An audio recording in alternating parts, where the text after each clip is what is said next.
Good morning to all. બોર્ડની પરીક્ષા ખૂબ નજીક છે અને દર વર્ષની જેમ આ વર્ષે પણ પૂછાવાની શક્યતા હોય એવા પ્રશ્નો, ખાસ કરીને અર્થશાસ્ત્ર વિષયના વિભાગ ઈ 5 માર્કના 5 પ્રશ્નો પૂછાય છે. તો એ કેવા પ્રશ્નો પૂછાઈ શકે એની એક બ્લુપ્રિન્ટ અને બ્લુપ્રિન્ટ મુજબ આઈએમપી પ્રશ્નો આજે હું તમને આપવાની છું. પહેલા તો બ્લુપ્રિન્ટ જોઈએ કે અર્થશાસ્ત્ર વિષયમાં બ્લુપ્રિન્ટમાં પ્રકરણ 3, 5, 7, 8 અને 11 આમાંથી 5 માર્કના પ્રશ્નો પૂછાવા જોઈએ બ્લુપ્રિન્ટ મુજબ પૂછાય તો. પરંતુ અત્યાર સુધીના મેં આ બોર્ડના પેપર જોયા અને એમાં જે બ્લુપ્રિન્ટ છે એ મુજબ દરેક વખતે આ ચેપ્ટરને ધ્યાનમાં લેવામાં આવેલા નથી. ખાસ કરીને 2018માં ત્રીજું ચેપ્ટર, 5મું, 7મું, 8મું અને આલેખ, 19માં 2, 6, 10, 11 અને આલેખ. અહીંયા ઇન્ટરનલ ઓપ્શન હતા એટલે 3 ત્રીજા ચેપ્ટર અને ત્રીજું ચેપ્ટર ઓપ્શનમાં હતો પ્રશ્ન.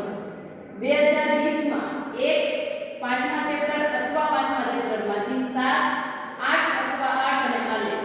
21માં કોરોના અને ત્યાર પછી ફરી પાછી બ્લુપ્રિન્ટ ફોલો થવા માંડી છે. થેન્ક ગોડ કે વિદ્યાર્થીઓને તૈયારી કરવાની સમજ પડે.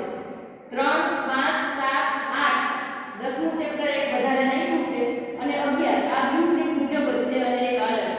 એટલે જો કદાચ 10મા ચેપ્ટરની તૈયારી ન કરી હોય ને તો આ ચેપ્ટર થઈ ગયા હોય તો 5 માર્કના પ્રશ્નો આવી જાય. 2023માં પણ આ બ્લુપ્રિન્ટ સિવાયનું ચેપ્ટર નાખ્યું છે. પ્રકરણ 2 માંથી 2 પ્રશ્નો પૂછાણા તે પણ 5, 7, 11 અને ઓપ્શનમાં 11 અને આલેખ. તો આ બ્લુપ્રિન્ટ મુજબ જ છે. 2024માં 3, 5, 7, 8 અને 11 બિલકુલ બ્લુપ્રિન્ટને ફોલો કરેલી છે. અને 2025 એમાં 3, 7, 8, 11 આ ચાર ચેપ્ટર તો લીધા જ છે.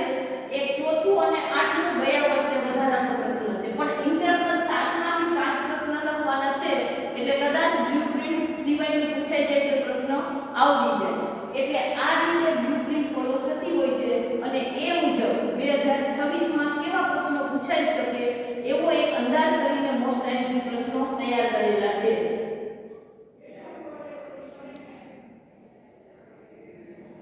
ચાલો 2026ના મોસ્ટ આઈએમપી પ્રશ્નો લોડિંગ થતા જરા વાર લાગે છે. 2026 અર્થશાસ્ત્ર વિષયમાં પૂછાઈ શકે તેવા આઈએમપી પ્રશ્નો. ગયા વર્ષે તો સારું છે કે આઈએમપી પ્રશ્નો જે 10 આપેલા હતા એમાંથી 5 પૂછાઈ ગયા હતા. આ વખતે એવા પ્રશ્નો પસંદ કરેલા છે. ધોરણ 12 છે અને 12 આખા કોર્સમાંથી 5 માર્કના મોટા પ્રશ્નો મેં તમને આપેલા છે. એમાં ચેપ્ટર 3 માંથી 2 પ્રશ્નો, ફુગાવાનો અર્થ આપી ફુગાવાના કારણો 1 અને સાટા પ્રથાનો અર્થ આપી તેની મર્યાદા સમજાવો. આ વખતે નાણાં અને નાણાંના કાર્યો મેં કાઢી નાખ્યું છે કારણ કે સતત 2 વર્ષથી એ પૂછાય છે માટે. ચેપ્ટર 5 માંથી ગરીબીનો અર્થ આપી ગરીબીના નિર્દેશકો અને ગરીબી ઘટાડવાના ઉપાયો ચર્ચો. હવે ગરીબીનો અર્થ અને નિર્દેશકો મોસ્ટ આઈએમપી છે. સાથે સાથે ગરીબી ઘટાડવાના ઉપાયો અને ગરીબીના કારણો ગયા વખતે પૂછાયેલું છે. ગરીબીના કારણો પણ ગરીબીના કારણો એટલે નાખ્યા છે કે એમાં ઐતિહાસિક, આર્થિક અને સામાજિક 3 માર્કના જુદા જુદા કારણો પૂછાઈ શકે. એટલે 5 માર્કના મોટા પ્રશ્નની તૈયારી કરેલી હોય તો એમાંથી 3 માર્કના પૂછાય તો આપણને આવડી જાય. માટે કારણો અહીંયા ફરીથી મેં નાખ્યા છે. વસ્તી વૃદ્ધિના કારણો સમજાવો. એમાં ઊંચો જન્મદર અને નીચો મૃત્યુદર બેમાંથી એક તો દર વર્ષે પૂછાય જ છે. માટે એ કારણો, ત્યાર પછી વસ્તી નિયંત્રણના ઉપાયો સમજાવો. આ 2 પ્રશ્નો મોસ્ટ આઈએમપી છે ચેપ્ટર 7 માંથી.